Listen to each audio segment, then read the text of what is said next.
Hello everybody! In this Swift programming tutorial we're going to go over the reduce function. You can use the reduce function to produce a single value from the elements of an entire sequence. We will be using this numbers array for most of our examples, so let's go ahead and get started. Now typically, one way that you could produce a single value from the elements of an entire sequence is to use a for loop, like we have done here. So if we go ahead and run this, you will see down here in the console for the for loop example, to sum all of the elements of the numbers array, we get 5 plus 2 plus 10, which is 17. This for loop example is pretty simple, but you'll notice that it takes several lines of code. We can use the reduce to do the same thing in one line of code. So let's move on to our first example using reduce to add or sum. The first thing you'll notice here is we have several examples of how to use the reduce. And the reason we did this is that you may see these examples from time to time. And basically they all do the same thing with different versions of closure syntax. So for each example, the code gets shorter and simpler. However, as we mentioned, these all produce the same result. Perhaps the simplest way to use the reduce uses syntax like this. So we have assigned our numbers array to a variable. We use a dot to access the reduce function. And then inside the reduce round brackets, we want to put our start value, which is 0, just like we did here in our for loop example. And you want to start that at 0 so that as the numbers from the numbers array are added and accumulated, the final answer will be correct. Then we want to sum these or add these, so we use the addition sign. So what is going on here? So basically, as we mentioned, we start at 0, then the reduce adds the 5 to the 0, then we add the 2 and the 10, getting the final result of 17. So let's go ahead and uncomment our print and run this. And you'll see down here in the console with the for loop example and the reduce example, we get the same answer of 17. Now just to show you that all of these examples here using the different versions of the closure syntax, and with this version we should get the same answer of 17. So we're going to use this print and put all of the different examples inside and run it. Okay, so you can see down here in the console all of the different examples with different syntax produce the same answers of 17. If you want to keep it real simple, then you can use this syntax here. Next up, let's go over our multiply example using reduce. And you're going to notice that this is very similar to our addition or sum example. So again, we have used our numbers array, then we use the dot to access the reduce, and then inside the reduce round brackets, we want our initial value to start at 1. And then we're going to put in our multiplication symbol because we want to get a product. Now, if you're wondering why you put in a 1 here for the initial value, if you put in a 0, then that would start out your product with 0, and 0 times anything is 0. Okay? So let's show you an example of that using our for loop here. Now, if we uncomment this print and run it, you'll notice down here in the console, we get 100. Which is what we should get when we multiply 5 times 2 times 10.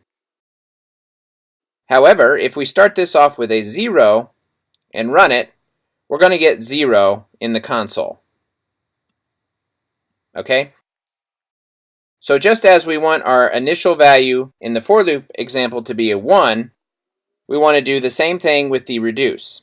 So let's go ahead and uncomment our reduce. Let's use our print to display the answer and run it.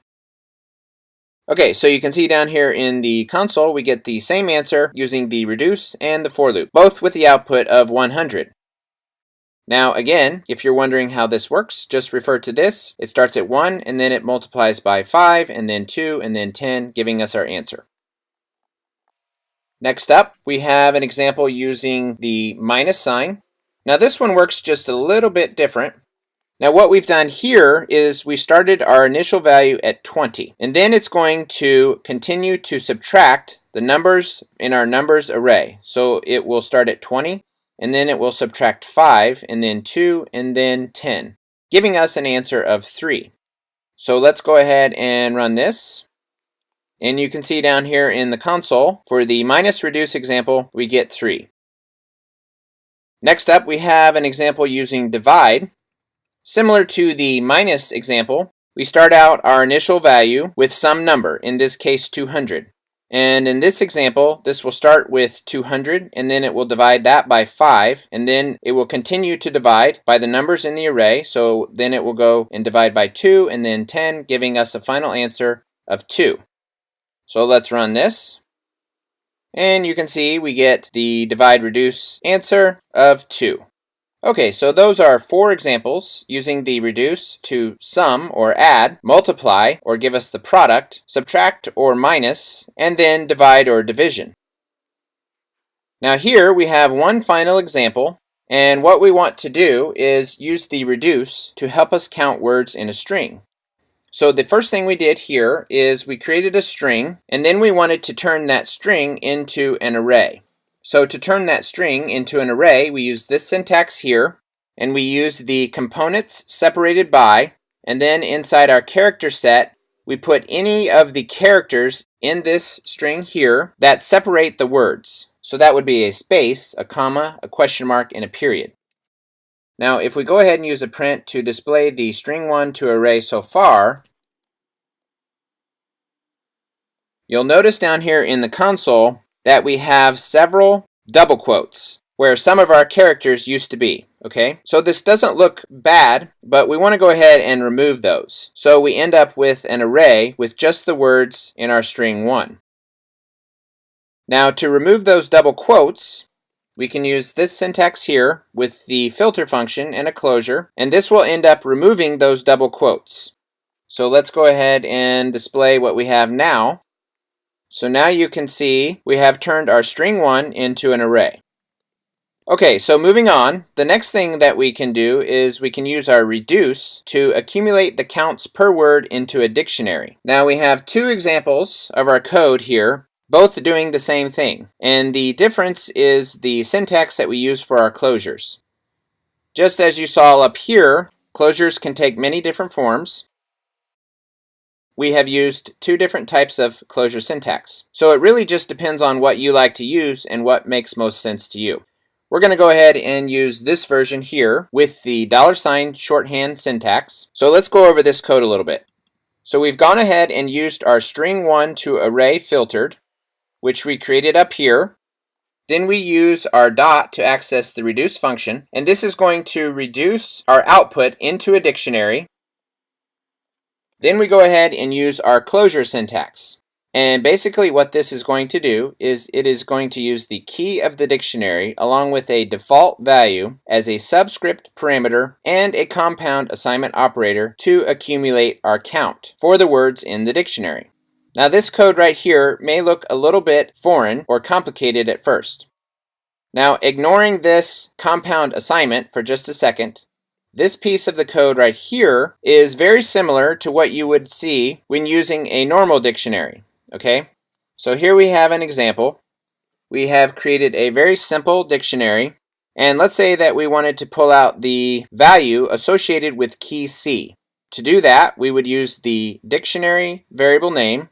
Then inside the square brackets subscript syntax, we would put in our key, and assuming that is available, that should return the value of 3. Now, if we just use this here, we'll get a warning. And one way to get rid of that warning is to put in a default value using the double question mark, just in case it's not available.